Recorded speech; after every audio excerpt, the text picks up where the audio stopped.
Hi there, welcome to Floating in Books. Today's video is going to be a little bit differently than normal because we're going to be chatting about my viewpoints on sustainability. Hear me out. We'll get to it. We'll get to it.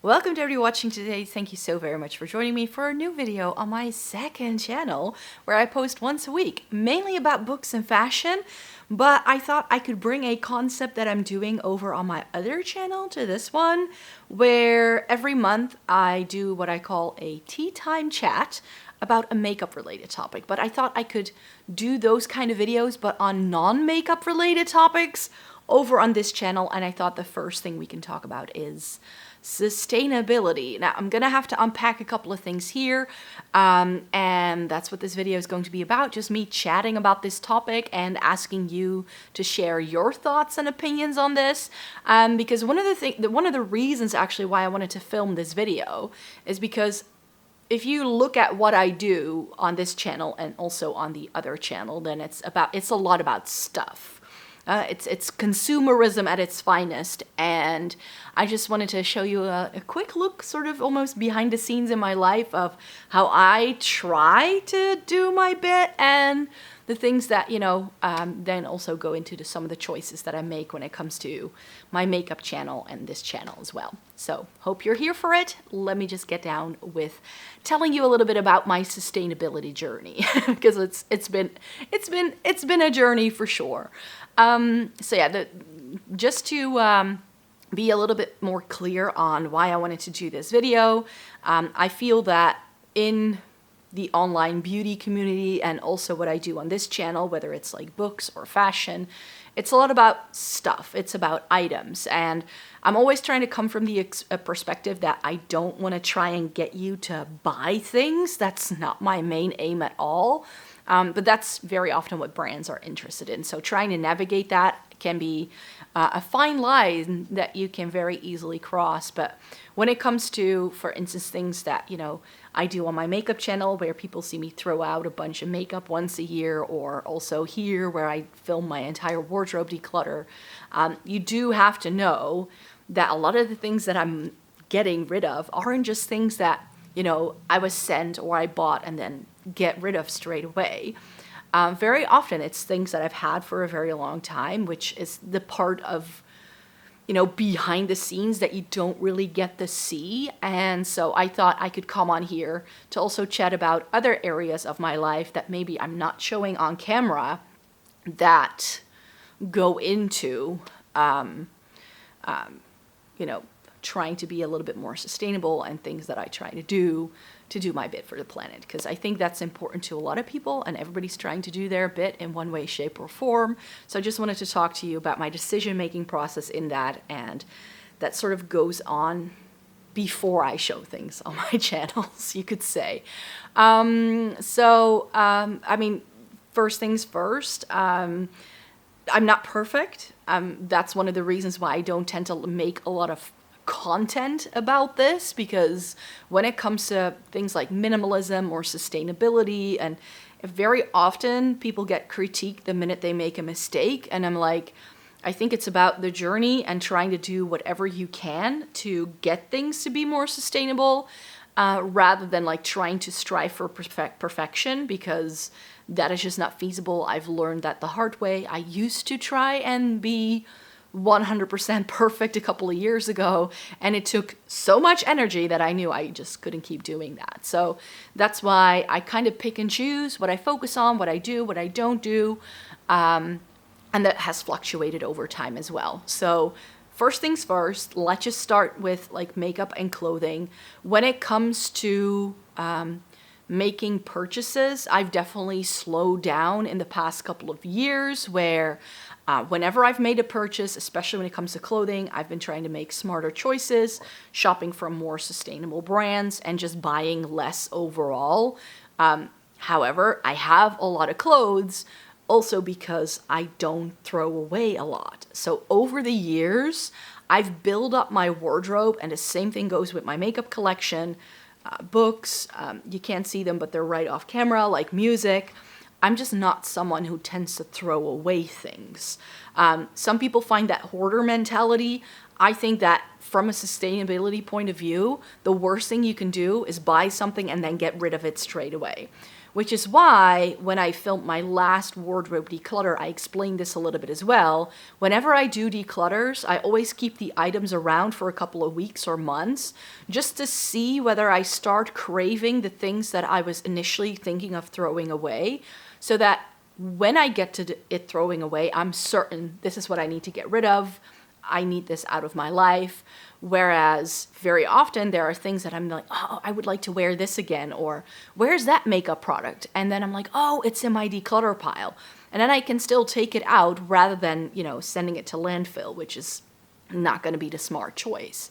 Because even if you do donate clothing, if it's not great quality clothing, then they can't really sell it on to other people. Like if we're putting all of our fast fashion into secondhand clothing stores, they're not going to be very happy.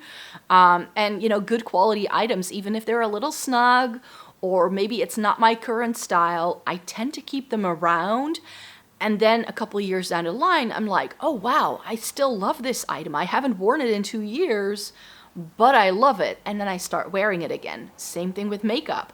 My interests fluctuate. What I read, my interests fluctuate, but that doesn't mean that I don't at some point in my life would like to read that book again.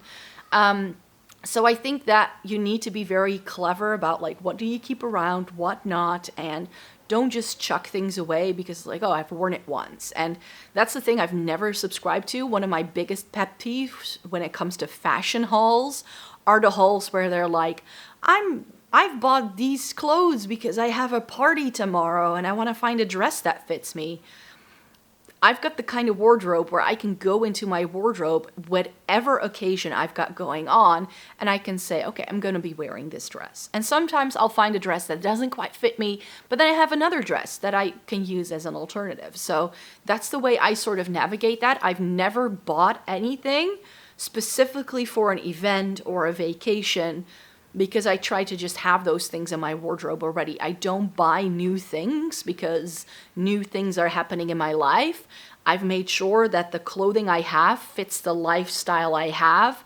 Same with my makeup and any other aspect. So I try to make sure that the things I enjoy are also the things I have. And sometimes and this is something I've definitely done in the past 5 years or so, whenever I felt there was a gap in my wardrobe, I just kept searching until I found the product that was right to fit that gap. And that's one of the reasons why, for instance, I took a lot of my black blouses out of my declutter pile, because I was craving wearing a black blouse all of a sudden. And I went into my wardrobe. I was like, I used to have all of these black blouses. Where did they go? Oh yeah, I decluttered them because they were polyester. And I was like, I want to get rid of all the polyester in my wardrobe. But I felt it wasn't a good choice if it meant I had to go out and buy another black blouse. I might as well just keep the ones I already have. And then when I come across another black blouse that I think is going to be of a better quality, then purchase that. And then I can get rid of the black blouse that I already owned. So that's sort of my thinking process behind it as well. And I think that when it comes to sustainability, I definitely took a lot of choices. I think about a decade ago by now when it comes to food and beverages. I'm someone who has had sustainable water bottles for a decade. I've had the same water bottle since. I've had the same lunchbox since I was a teenager. A lot of the containers I use to store food are made out of glass. Those are also the containers I use to take things to work. So I've tried to very much minimize in that area. So to just generate less waste, you could say. That's something that I've really been trying to do over time. And a couple of years ago, I think it's pretty well documented on my blog, I was really trying to go like plastic free and like being like eating all organic. And I've just found that whether I eat organic food, yes or no, that for some categories, it doesn't really matter. Like an organic cookie is still going to be a cookie. And very often, what does organic means? It doesn't necessarily always mean that it's better. So for certain things, I have definitely found a difference in quality of the food, especially with things like meats and dairies. I think you can really tell a difference in whether something was produced organically or not. But for a lot of things that are already processed, I don't really think you necessarily need to go the organic route. With fresh things, I feel differently, and I very often buy organic milk and cheese and things like that. So I try to be a bit more mindful. When it comes to eating meat, I know that that's a very big point when it comes to sustainability as well. But when I started living by myself when I was 18 years old, I was a student and I didn't have a lot of money. So from the get-go, have not been able to buy meat on the regular to be cooking with, because I just didn't have the budget. So I've never gotten into the habit as an adult to be making a lot of food with lots of meats in it. So I always have a couple of things, because I did find out last year that I had a B12 deficiency, and the best source of B12 is meat. So I could never go vegan or fully vegetarian for that reason, because it would just mean that, I would have to take so many supplements, and the problem with the supplements was that I was allergic to the supplements, so I couldn't take them. So I just need to make sure I keep a certain level in my system at all times. So that's something that's not feasible in the long run. And I've also found that if you change up your diet too much to, take out a lot of things, it can actually completely wreck your system as well. I learned that one the hard way. So I eat a little bit, but I definitely don't eat it more like once or twice a month. Usually when I travel, I tend to eat more meat because there are a lot of meat dishes always in restaurants. But I'm not fully vegetarian or vegan for that reason. But I try to just be mindful of what I buy and when I buy meat. But I think the biggest contribution that I'm doing in terms of sustainability is that I don't drive a car. I have a driver's license, which I sort of took the exam under pressure from my parents, like, you need this because it's handy in your life. And then I just never really drove again. I've never owned a car, never have. I'm not interested in owning one. I take public transport wherever I go, and I ride a bike, and I have a little fold-up bicycle that I can take with me on every means of public transportation here in the Netherlands. And that means I can pretty much get anywhere. And most places actually have, shipping if you want to get like larger things that you cannot get into your house very easily. So I think that when it comes to that part, I think that's like one of the smarter choices I ever took. I do have to say, though, that I live in a urban environment where public transportation is very easy to, take and get around with. So it's one of the perks of living in a city in the Netherlands. I mean, from Rotterdam Central Station, I can go nearly everywhere in the world. There are trains going to London, there are trains going to Paris as well as the rest of the country. The Netherlands overall has pretty good public transportation, depending on where you live. But yeah, where I live in Rotterdam, it's pretty well rounded, and you can pretty much get anywhere you'd like. In like 30 minutes if you have a bike and you take the train or the metro or whatever it is you're taking. So I don't have that. I don't have car payments. I don't have car insurance. I don't have to pay for gas, which also means that in terms of finances, it makes things very easy. Because over here we have like a little debit card system to check in when you take when you take the train, and just once a month I get the bill and I pay for my train expenses, and it's been working out pretty well for me, actually. I work pretty close to home now as well, ever since I switched jobs last December. So that's definitely minimizing the carbon footprint, because I can either walk to work or take my bike. So that's been lovely. Also with the work-life balance thing. So there are just a lot of decisions that I've taken in the past couple of years that I feel have helped a lot. But I think not driving a car, and if I were to ever need to drive a car, I could if I want to, and I can like take a shared vehicle. There's a couple around me that are stationed here that I could take if I'd want to. But I don't have to if I don't want to, because I can pretty much get anywhere with a train. So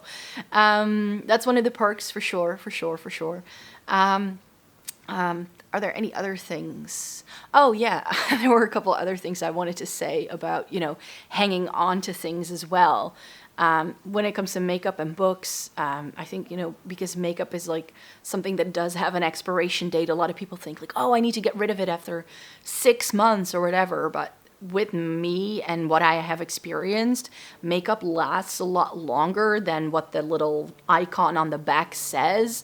And there's a lot of confusion, it seems, about what also expiration dates on food means. You can very often still eat food after the expiration date. You don't have to chuck it. You just need to be a bit more careful. You need to smell it and perhaps taste it and just look at it. If it does it look funky, then of course you're not going to eat it. Same thing with makeup. It doesn't expire as quickly as you might think.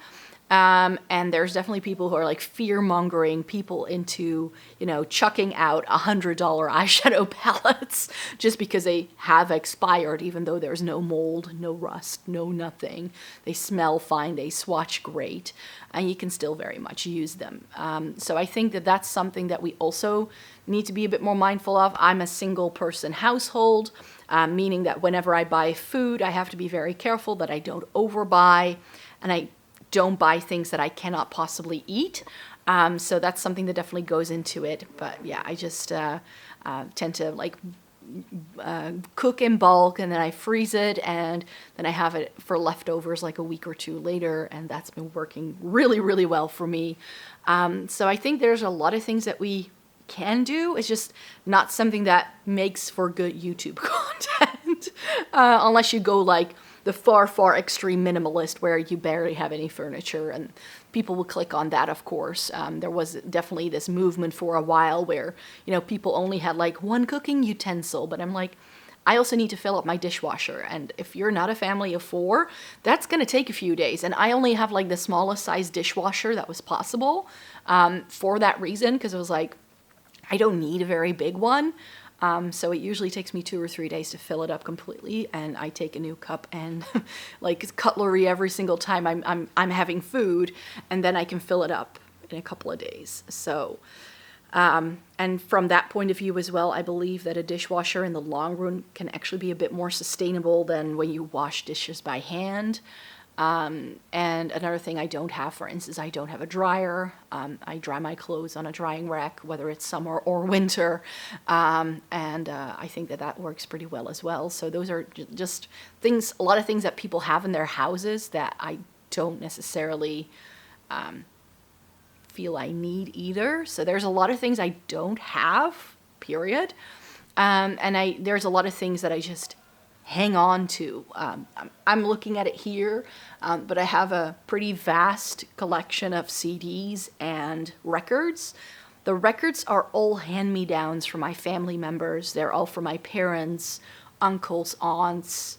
I sometimes buy second-hand ones, but most of my record collection are hand-me-downs from family members, and my music collection is very much something that I have been gathering since I was 10 years old.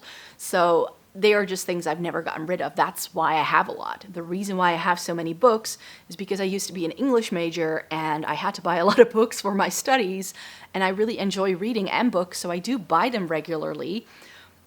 And I do clear outs from time to time if I've read a lot of things and I feel like, oh, things can go, and I get rid of them. But I only do that once every 2 years or something. And so I have very well-filled shelves behind me, but that's, again, because I've been collecting books for 2 decades. Same thing with shoes. Everybody always comments whenever they come into my house, oh, you've got a lot of shoes. But I've been the same shoe size since I was 12. Not that I still have shoes from when I was 12, but there are definitely shoes that I have had for 15 years, and it just accumulates over time. But it's not something, and every once in a while I'll go through it. Do I still want to wear this? Yes or no? But that's another category, especially with clothing and shoes. The past 5 years, I've definitely been trying to invest more so into higher quality items that are perhaps a little bit more expensive, but that are going to last me longer. So in terms of what I spend on clothing in a year, I think I still roughly spend the same amount of money as I used to when I was shopping a lot more at places like Zara and H&M. But I've now been allotting that amount of money to other brands and just getting better quality products. Plus, I now feel that my closet is at a point where I pretty much have everything. This sounds crazy, I know. But when it comes to clothing, there are no real gaps in my wardrobe. There is nothing like, for a while there, I was like, oh, I need a burgundy pair of pants. Have it. Oh, I need a light blue denim shirt. Have it. So, and even if you do buy them from H&M or like Zara, there can be good quality products there. There are H&M products that have been in my wardrobe for more than a decade, and they are still going strong. I can still wear them. They haven't ripped. They haven't done anything there. And in terms of clothing, I've also found a really good vintage sale. It's again going on this upcoming weekend. So I'm super happy because I haven't shopped vintage in like 6 months. I think the last time I went was in the winter time.